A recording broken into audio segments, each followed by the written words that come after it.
ख्वाजा अहमद अब्बास के पास उन्हें ले गए जहां वो एक नई फिल्म की कहानी सुनाने वाले थे। 2-2.5 घंटे तक फिल्म का नरेशन चला और उसके बाद राज कपूर ने शैलेंद्र से पूछा, कविराज क्या कहते हैं, क्या समझ में आया, एक लाइन में क्या कहेंगे? तो शैलेंद्र ने तुरंत जवाब दिया, आवारा था या गर्दिश में था, आसमान का तारा था।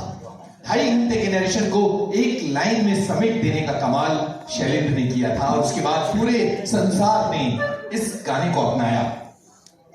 ये है शैलेंद्र का कमाल। तो चलिए, दुनिया ने अपनाया और दुनिया के न जाने कितने देशों में इस गाने को गाया जाता है। मुंबई आने के बाद शैलेंद्र माटुंगा के एक रेलवे वर्कशॉप में काम करते थे और परेल के एक छोटे से क्वार्टर में रहा करते थे। मेरे जहन में ये सवाल उठता है कि क्या कभी समंदर वाले इस शहर में एक अदद घर होने का सपना शैलेंद्र जी ने देखा होगा?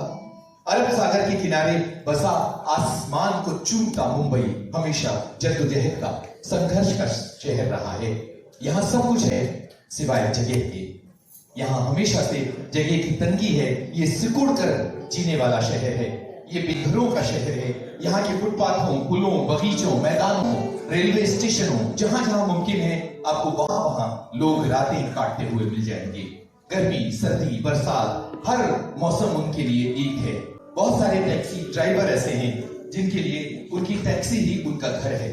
जाहिर है कि शैलेंद्र जी का भी ख्वाब रहा होगा अपने घर का, और फिल्म बरसात के बाद वो ख्वाब पूरा हुआ। कामयाब होने के बाद उन्होंने खार में एक बंगला बनवाया, रिमझिम, और इसके अलावा एक और उनका घर था जहां मित्रों के साथ उनकी बैठक हुआ करती थी।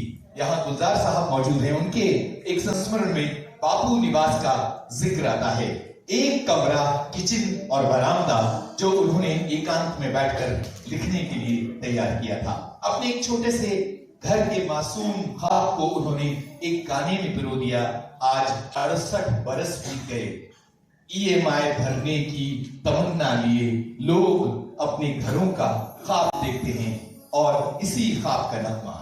सन 1953 आते आते शैलेंद्र बहुत सारी फिल्मों के गाने लिख चुके थे और एक काबिल गीतकार के तौर पर उनका नाम हो चुका था।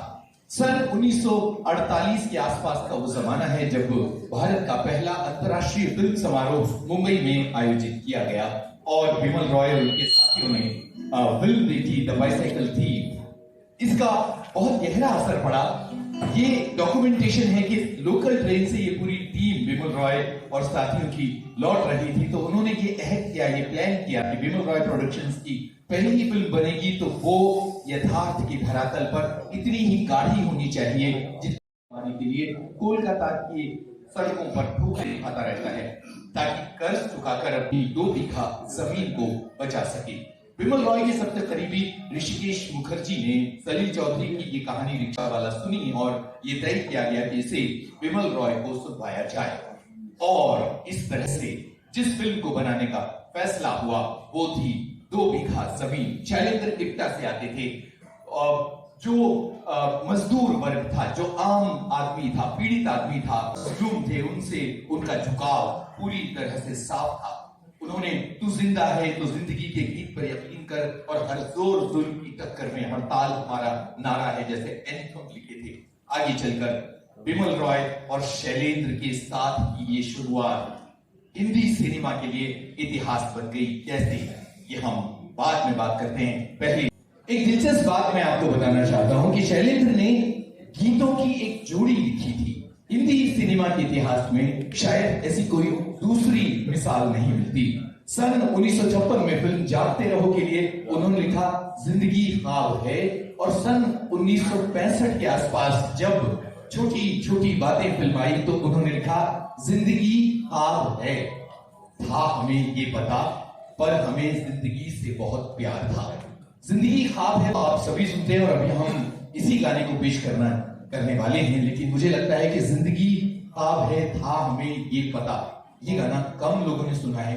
छोटी छोटी बातें फिल्म का ये गीत, इसकी दास्तान बाद में आपको सुनवाएंगे, लेकिन इस गाने की कुछ पंक्तियां, जिंदगी ख्वाब है, था हमें ये पता पर हमें जिंदगी से बहुत प्यार था।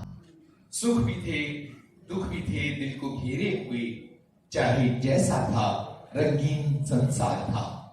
आ गई थी शिकायत लबों तक, मगर किससे कहते तो क्या कहना बेकार था।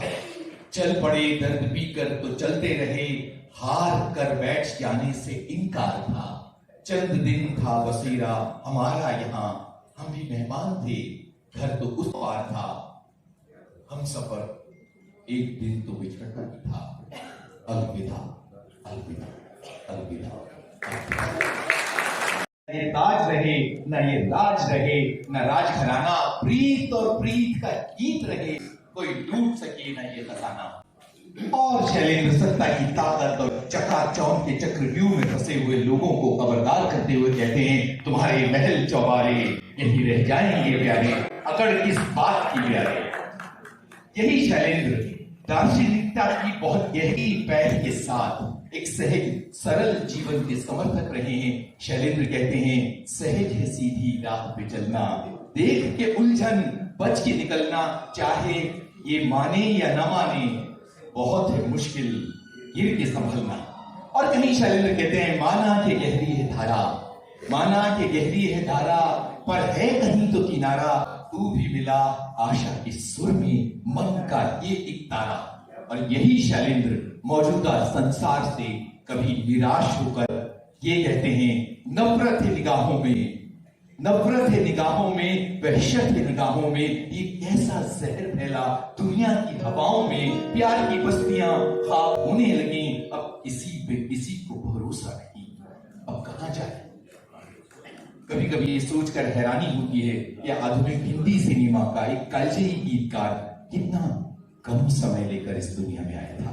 1923 में शैलेंद्र का जन्म हुआ, यानी आज से 100 वर्ष पहले।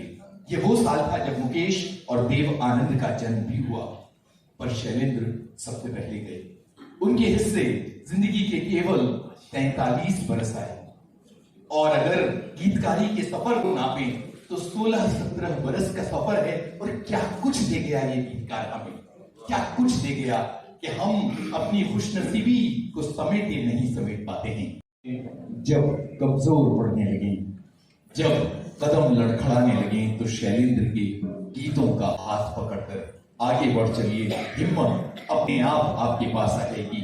हम खुशनसीब हैं कि शैलेंद्र जी की सुपुत्री अमला मजूमदार यहाँ मौजूद हैं। और दीदी, अगले गाने से पहले मुझे लगता है कि हम अब जो है श्री 420 की तरफ बढ़ रहे हैं, और श्री 420 के हम दो गानों को हमने लाइनअप किया है, रमैया वस्ता भैया और दिल का हाल सुनी। मुझे पता है कि दीदी के पास शैलेंद्र जी की अनगिनत कहानियां हैं। हम कई अलग अलग जगहों पर सार्वजनिक आयोजनों में मंच पर साथ रह चुके हैं, और दीदी जब चीजें सुनाती हैं तो आगे दीदी को सुनने का मौका मिलेगा, विस्तार से सुनने का भी मौका मिलेगा। यहाँ आप अपनी बात कहिए।